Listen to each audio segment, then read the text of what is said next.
निषाद राजपुत्र एकलव्य याला महान गुरु द्रोणाचार्य यांच्याकडून धनुर्विद्या शिकायची होती, पण जातीच्या कारणामुळे त्याला नाकारण्यात आले.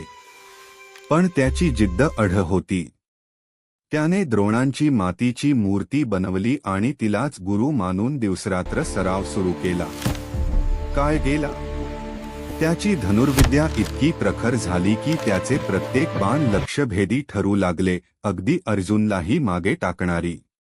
एके दिवशी द्रोणाचार्य आणि अर्जुन जंगलात आले आणि एकलव्याची कला पाहून स्तंभित झाले. द्रोणाचार्य म्हणाले, जर तू माझा शिष्य आहेस तर गुरुदक्षिणा दे. एकलव्य हसला. गुरुजी, मी तयार आहे. द्रोणांनी मागितले त्याचा उजवा अंगठा.